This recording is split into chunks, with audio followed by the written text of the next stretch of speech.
Hello and welcome to my Games of the Year list for 2024. It's the 1st of January 2025, which means it's time for another one of these videos. We did one of these last year and I quite enjoyed putting it together, so we're going to do so here as well. As a reminder, it will only be games that I've actually played this year and have also been released this year. Stuff like DLC, early access is fine, as long as they genuinely warrant being included in the list.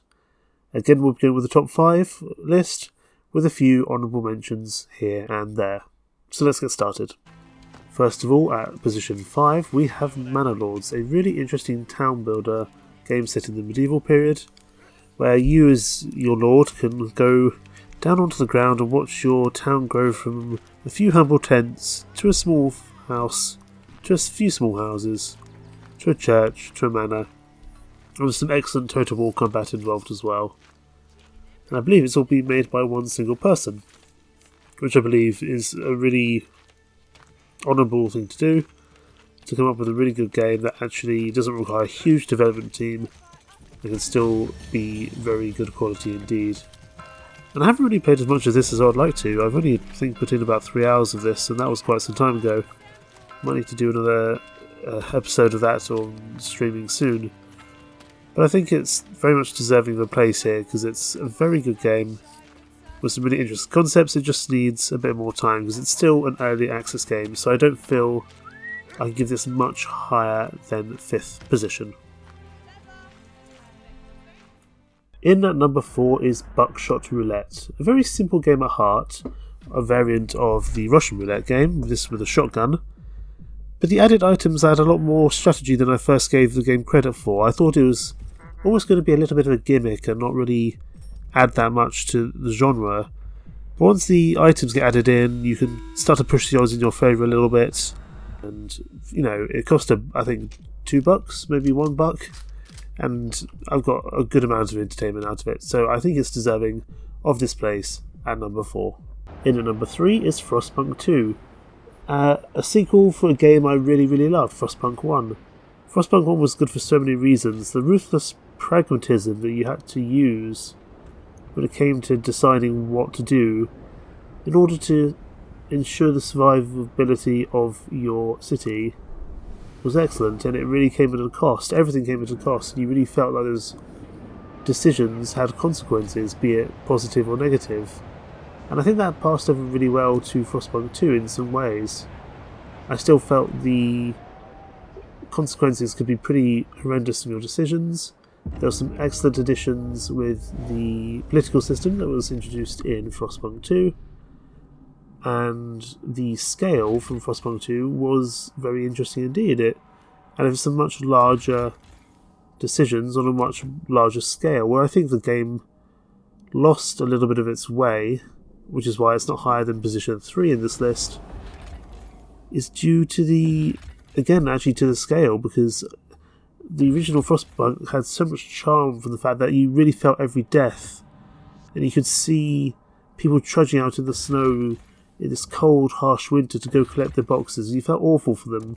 And then when you sent a child down the mines to die, you really felt like it was a major problem, and you felt terrible about it.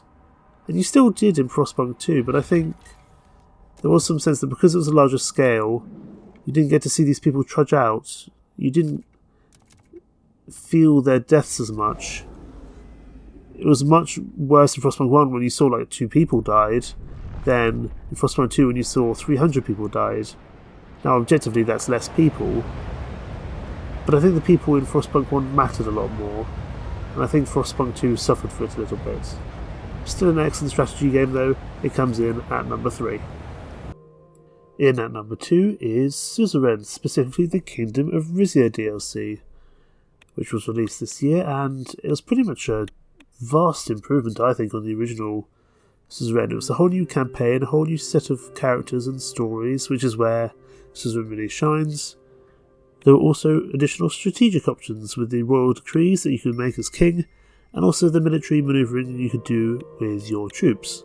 I didn't have to do any of that in my campaign, but still, you can do it, and it was a very popular video on the channel, a popular video series on the channel. Not that should really make a difference in terms of kind of quality of game, but I do look on that game very fondly indeed. The first DLC to make it into the Game of the Year awards both this year and last year as well. Before we get to the number 1 pick, I think we should do an honourable mention, and this year's honourable mention goes to Lethal Company. And now the reason this isn't on the list is because it came out in 2023 and therefore is not eligible. However, I still think it deserves to be on here because I had a great time with it, playing with friends, and I'd just come off a major flu and it really drained me of all my energy and I was feeling kind of crap, and I just had a really fun time playing it. And you just go around and collect loot while being very conscious that there are monsters chasing you and stalking your every move, and it's just a really fun horror game, played with some interesting tactics, not that I was very good with them. And I also think having the microphones where you could only speak to people within a certain radius was very good as well, so definitely makes it onto the honourable mention list. However, cannot make it onto the list proper because it is not from this year.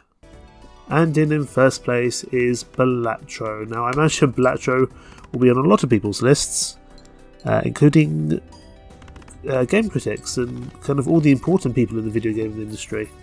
I'm not an important person in the video game industry, however, I still think it deserves to be on that list, and not because other people have said it, but because I think it genuinely deserves to be there. It's a game that does everything it wants to do. It's a small install size. It's made by, I think, one person. It's a really fun roguelike where every run feels different. I don't have a bad thing to say about this game. Sure, it may not have the longest playtime in my library, not by a long way, but when I first bought it, when I first started playing it, I played it constantly. I couldn't get enough of it, and my friend recommended it to me, and then I played it constantly for like the next few days straight. And I think it's just the idea of taking a simple idea, poker, and then making a really fun twist on it and executing that really well. Made by one person with no additional microtransactions or bloating. It didn't even come out in early access. I think it went straight to full release. That is something to be commended, and really commended indeed. So Balatro takes the top spot for 2024. We will indeed be having another one of these at the end of 2025. Thank you so much for watching not only this video but all my videos throughout the year, and I'm looking forward to doing another set of videos for this year as well. In the meantime, thank you so much for watching. Take care.